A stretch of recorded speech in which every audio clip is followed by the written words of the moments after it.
नमस्कार दोस्तों, मैं डॉक्टर सीपी शाक्या आप सभी का बहुत बहुत स्वागत करता हूं मेरे यूट्यूब चैनल में। आज हम बात करेंगे बाल झड़ने की समस्या पर, जिसे कि hair fall, hair loss, alopecia भी कहते हैं। दोस्तों, जैसा कि आप जानते हैं कि बाल झड़ने की समस्या हम सबके जीवन को बहुत गहराई से प्रभावित करती है।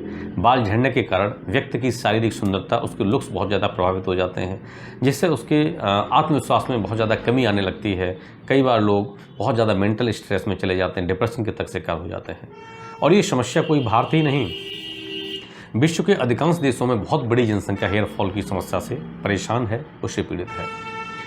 तो दोस्तों, आज हेयर फॉल पार्ट 1 में हम जानेंगे कि बालों के झड़ने की समस्या यानी कि hair fall, hair loss, alopecia क्या है, इसमें कौन कौन से लक्षण देखने को मिलते हैं, बाल कितने प्रकार से झड़ते हैं यानी कि टाइप्स ऑफ एलोपेशिया को जानेंगे।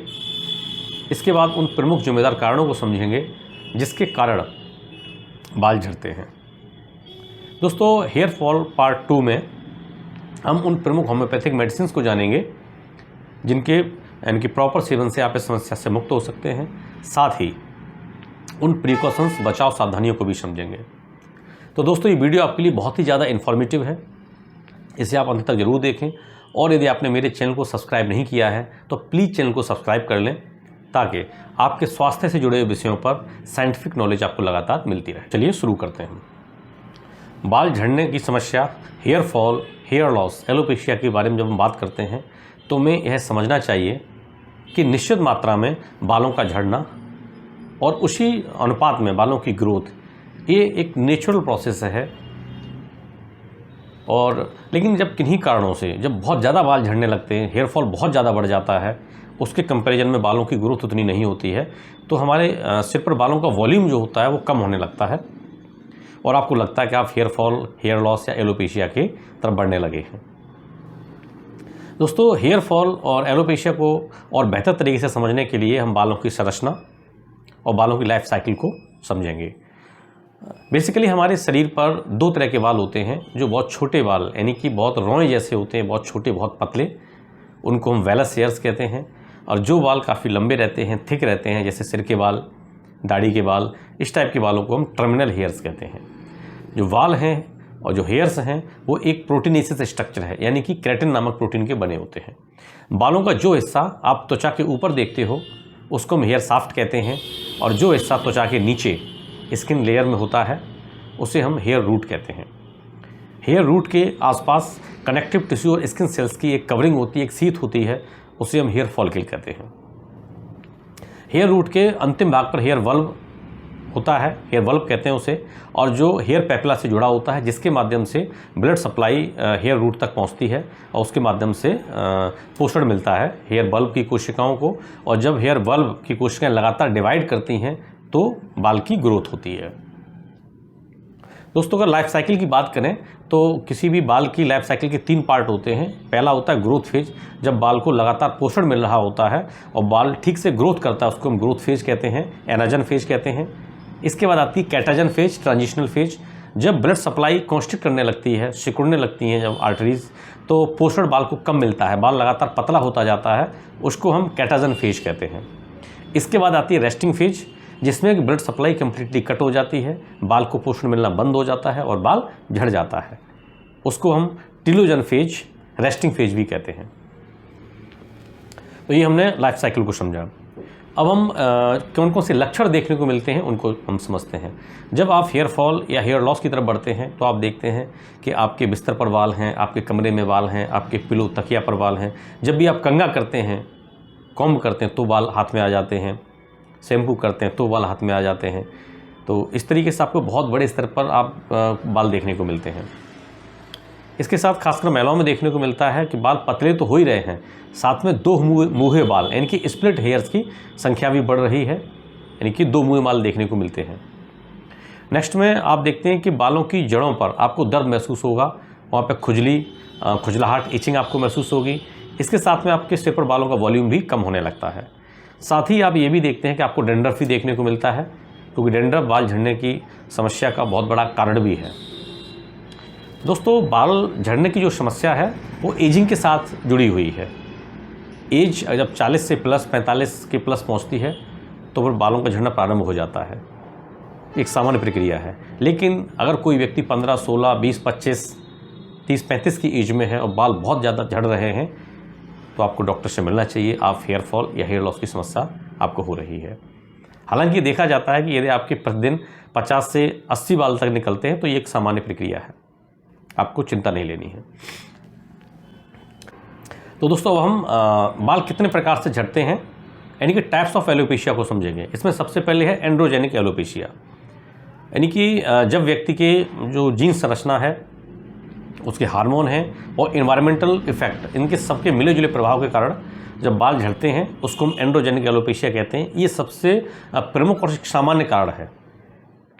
महिलाओं में फीमेल पैटर्न हेयर लॉस देखने को मिलता है, पुरुषों में मेल पैटर्न हेयर लॉस।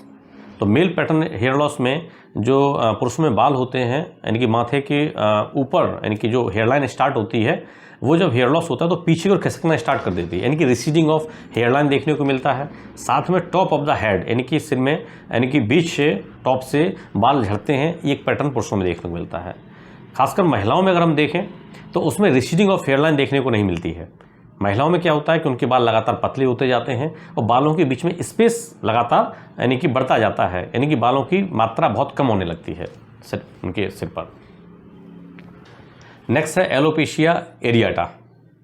इसमें व्यक्ति का शरीर का प्रतिरक्षा तंत्र है वो हेयर फॉलिकल पर अटैक करता है और उसको डैमेज कर देता है। इस तरह एक ऑटो इम्यून डिजीज़ है। इसमें पैची वाल्डनेस डेवलप होती है, यानी कि कॉइन शेप या राउंड शेप एरिया स्काल्प पर या आपके आईब्रोज पर, ठीक है, या आपकी दाढ़ी पर डेवलप होता है। वहाँ पे बीच में पूरा स्मूथ हो जाता है, सारे हेयर फॉलिकल्स, सारे बाल निकल जाते हैं, एरिया एकदम चिकना स्मूथ हो जाता है और गोल गोल सिक्के जैसे बनने लगते हैं, उसे हम एलोपेशिया एरियाटा कहते हैं। नेक्स्ट है हमारा एलोपेशिया टोटलिस। जब एलोपेशिया की ये एडवांस फॉर्म है, जब पूरे सिर से सारे बाल निकल जाते हैं, पूरी स्किन स्मूथ हो जाती है, कंप्लीट एरिया कवर हो जाता है, उसको हम एलोपेशिया टोटलिस कहते हैं। नेक्स्ट है ट्रैक्शन एलोपेशिया, यानी कि जब बालों को लगातार खिंचाव पड़ता है बालों पर तो इससे हेयर फॉलिकल डैमेज होते हैं और उसके कारण जो हेयर लॉस होता है उसको हम ट्रैक्शन एलोपेशिया कहते हैं। ये खासकर महिलाओं में और गर्ल्स में देखने को मिलता है, जो बहुत ज़्यादा खींच करके, बालों को खींच करके जब चोटी बांधती हैं तो उस कंडीशन में जब लगातार बालों पर खिंचाव पड़ता है तो हेयर फॉलिकल डैमेज होते हैं, हेयर लॉस देखने को मिलता है। नेक्स्ट है स्कारिंग एलोपेशिया या साइकाट्रिशियल एलोपेशिया। इसमें डीप इन्फ्लामेशन या कोई बहुत बड़ा ट्रामा, घाव के कारण जब हेयर फॉलिकल कम्प्लीटली डैमेज हो जाते हैं, उस कंडीशन में जो हेयर लॉस होता है उसको हम स्कारिंग एलोपेशिया कहते हैं। नेक्स्ट है हमारा टीलोजन इफ्लूवियम। टीलोजन इफ्लूवियम एक इम्परमानेंट हेयर लॉस है, अस्थायी हेयर लॉस है, यानी कि जब बॉडी पर मानसिक तनाव और शारीरिक तनाव बहुत ज़्यादा होता है तो उस कंडीशन में हेयर लॉस देखने को मिलता है, तो उसको हम टीलोजन इफ्लूवियम कहते हैं।